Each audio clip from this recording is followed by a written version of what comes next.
Good evening, students. Welcome to our biology class. Today it's our first lecture, so let me introduce myself, Dr. Hani Madlani. I am your biology teacher. Hope you people know me. The introduction is only for the new students, right? Here in 10th standard, we have physics, chemistry, and biology, all the three subjects in one single book. So, our biology portion includes chapter number 6. Let me see. Chapter number 6, chapter number 7, chapter number 8, chapter number 9. Then 14, 15, and 16 are the biology chapters.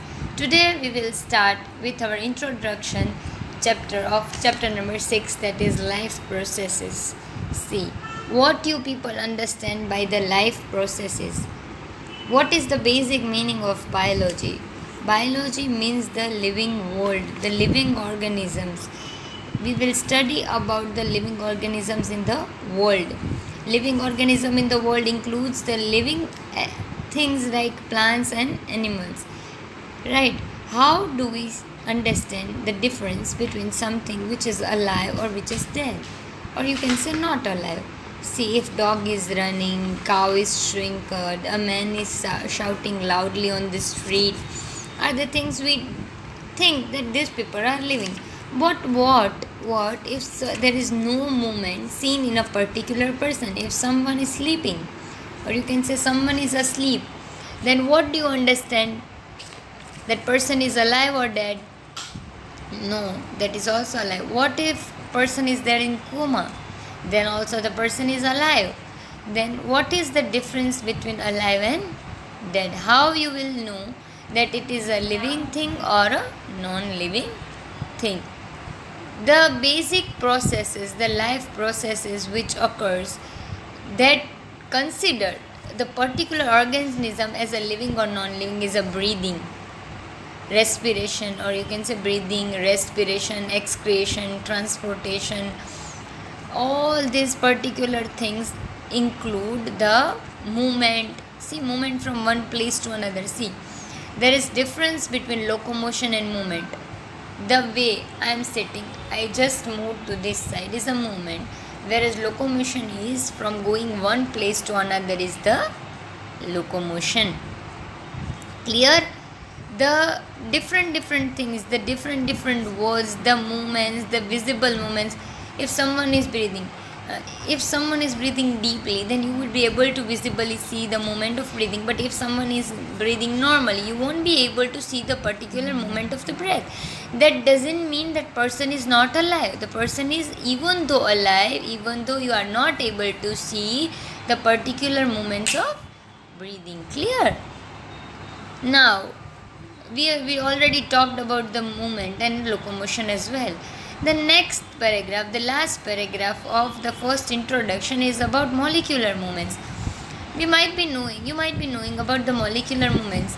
The minor movements which are taking place at the molecular basis or the molecular level are the molecular movements which are not visible through the naked eyes. But that doesn't mean there is no movements. The movements do occur in the organism or living organism at the molecular level. In the tissues, in the cells, there is the movement of one portion or the another portion. The person is living, the organism is living. Clear? Because the effects of environment, this organized, ordered nature of living structure is very likely to keep breaking down over time. If order breaks down, the organism will no longer be alive. So living creature must keep repairing and maintaining their structures. Since all the structures are made up of molecules, they must move molecules around all the time. See, if you have scratch on your hand, if you got injury on your hand or leg, somewhere in your body, the body will recover and repair itself by the time.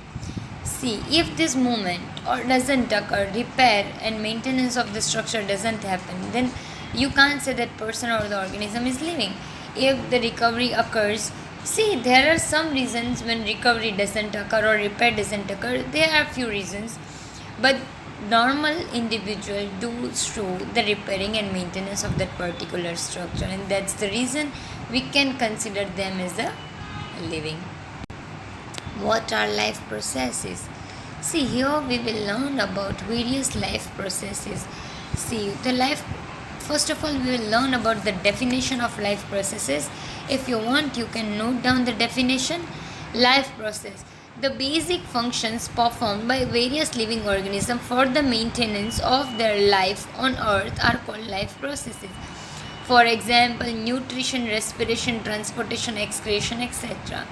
For the survival, of a particular organism, for their life, for the maintenance of their life, the living organism perform various functions for their survival on the earth. That various functions are examples are nutrition, means they take intake of food, how they respire, they breathe, how they do the transportation of the molecules from one place to another in the body, how they excrete once they have digested the food. All these processes are included in the life process. The next definition is nutrition. See, all this a whole paragraph or whole you can say page have the definitions, but they have few content written in detail that I will explain you. First of all, you note down the definition. I will explain you the definition and the portion which is added in that paragraph. Okay. Nutrition: it is the process of intake of nutrient by an organism as well as utilization by an organism. What is nutrition?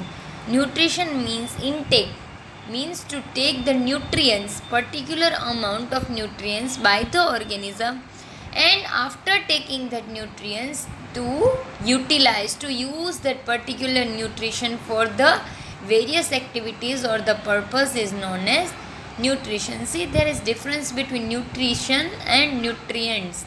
Nutrition is a process, whereas nutrients are the amount or the things which are taken inside by the organism for the process of nutrition. Really clear? Now respiration. How you will know that someone, see, there is difference between the respiration and breathing. Respiration means it is a breakdown. It is a breakdown of the particular you can say food material with the help of oxygen.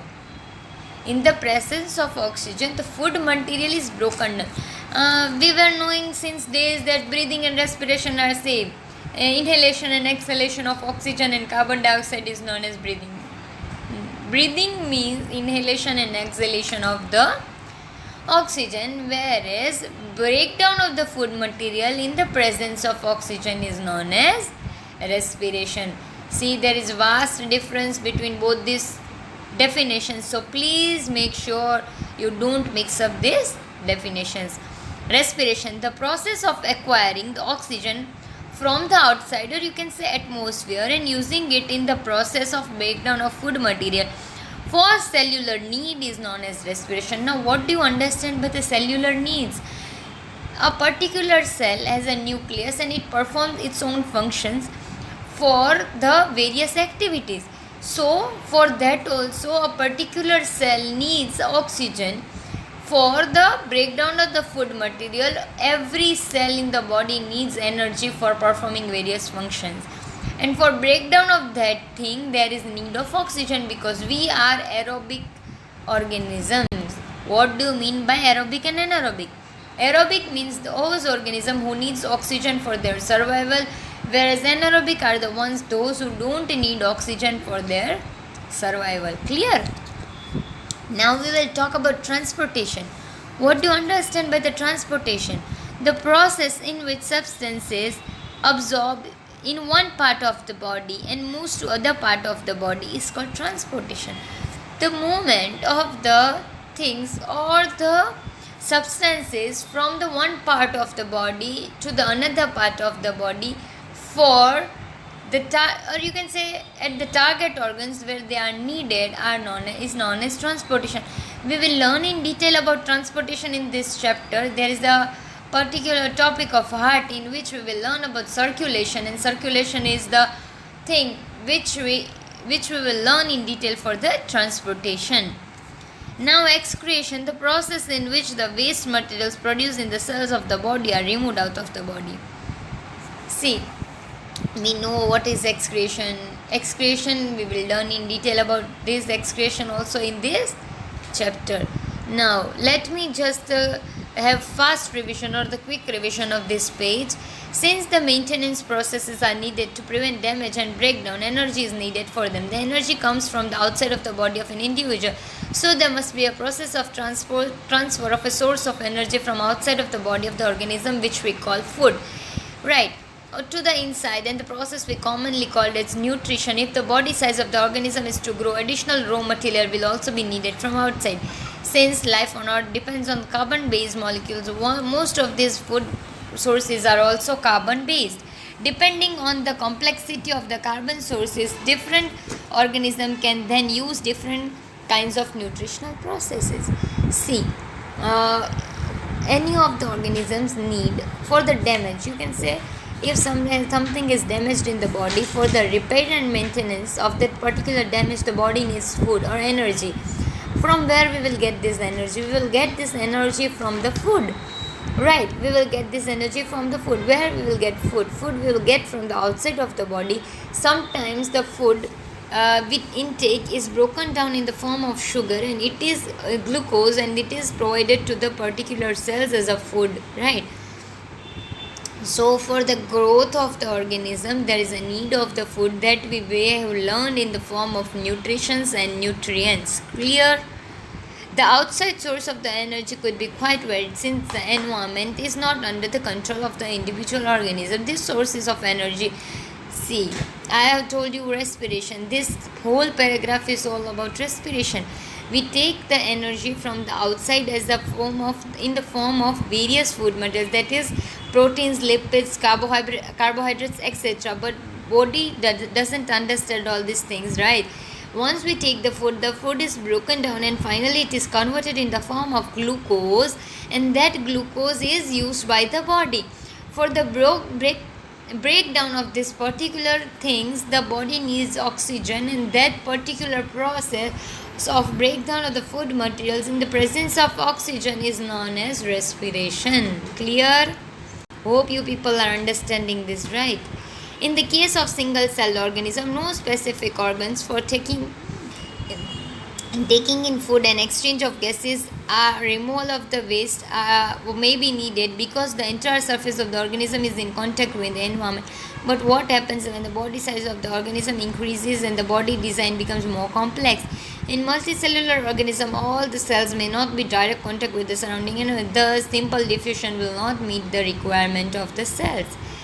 See, if we talk about respiration, or we talk about inhalation and exhalation or breathing process, when we talk about single cell organism, the diffusion is the only process in which the things would work out. But if we talk about large organism, the diffusion won't work out.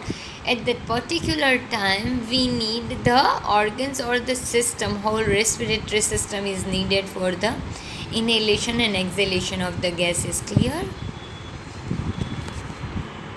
We have seen previously how in multicellular various body parts have specialized function. We are familiar with the idea of the specialized tissues and with the organization in the body of the organism, and therefore not suppressing the uptake of the food and oxygen will also be the function of specialized tissues. However, this poses a problem, since the food and oxygen are not taken up at one place in the body organisms while all parts of the body need them. This situation creates a need for the transportation system for the carrying food and oxygen from one place to another in the body.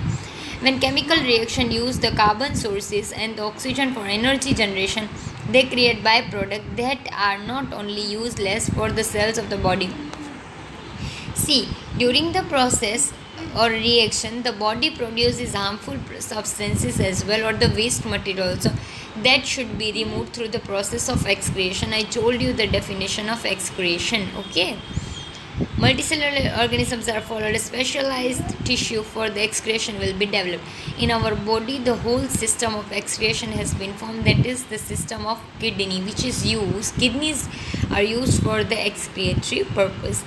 In the multicellular organism, the whole body is divided into a specialized tissues which performs their own functions. Clear? Hope you people have understood this topic. If any doubts, do contact me. Clear? Okay. Okay, thank you.